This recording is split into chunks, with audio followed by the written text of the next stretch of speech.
नाम चंद्रशेखर है और आज के वीडियो में हम बात करने वाले हैं ईयू ब्लू कार्ड की। तो अगर आप यूरोप में काम करना चाहते हैं तो आप इस वीडियो को ध्यान से देखना, क्योंकि मैं आपको ईयू ब्लू कार्ड के बारे में पूरे डिटेल्स देने वाला हूं। आप जैसे जानते होंगे कि अमेरिका में ग्रीन कार्ड है, कनाडा में पीआर है, ऑस्ट्रेलिया में पीआर है, न्यूजीलैंड में पीआर है। उसी तरीके से यूरोपियन यूनियन ने हाईली स्किल्ड लोगों को यूरोप में अट्रैक्ट करने के लिए ब्लू कार्ड स्कीम लॉन्च की, यानी ईयू ब्लू कार्ड स्कीम। तो इस वीडियो में मैं आपको पूरे डिटेल देने वाला हूं ईयू ब्लू कार्ड के बारे में। एलिजिबिलिटी क्या है, आप कैसे अप्लाई कर सकते हैं, फैसिलिटीज क्या मिलती हैं आपको as a blue card holder, आप कब पीआर के लिए अप्लाई कर सकते हैं। मैं आपसे रिक्वेस्ट करूंगा कि आप इस वीडियो को लास्ट तक देखना। इससे पहले कि हम आगे बढ़े, मैं आपसे रिक्वेस्ट करूंगा कि आप हमारे यूट्यूब चैनल को सब्सक्राइब कर लीजिए। ब्लू कार्ड स्कीम है क्या? बात सन 2009 की है। यूरोपियन यूनियन ने ये एक स्कीम लागू की कि कैसे हाईली टैलेंटेड लोगों को ईयू के प्रति आकर्षित किया जाए।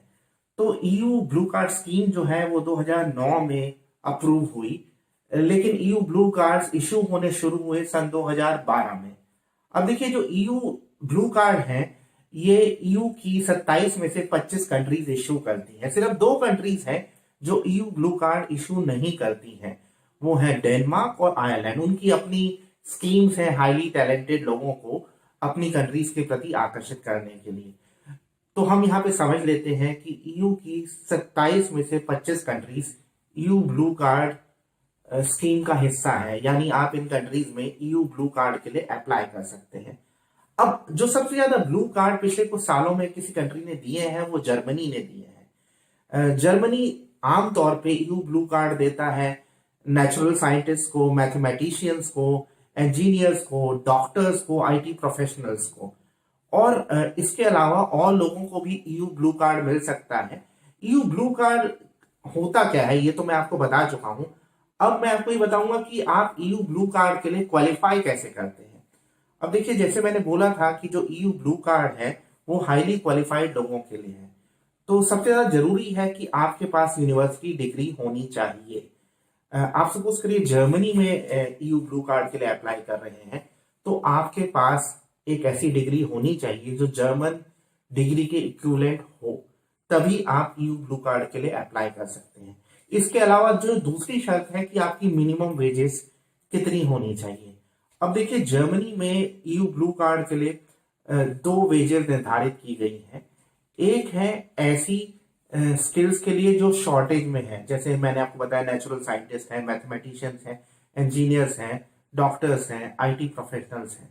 अब इनके लिए आपको जो सैलरी चाहिए वो करीब 45,000 यूरोस पर एनम चाहिए। लेकिन अगर इस प्रोफेशन के अलावा आप कोई और आपका प्रोफेशन है और ईयू ब्लू कार्ड के लिए अप्लाई करते हैं तो तब ये तकरीबन 56,000 है।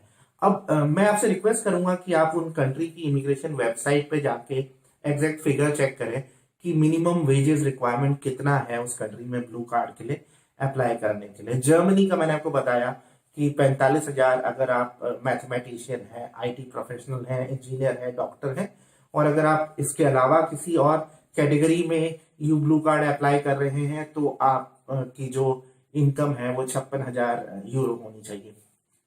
अब हर कंट्री में अलग अलग इनकम लेवल्स है। फॉर एग्जांपल ऑस्ट्रिया में ये तकरीबन 66,000 यूरो है, यानी 66,000 यूरोज।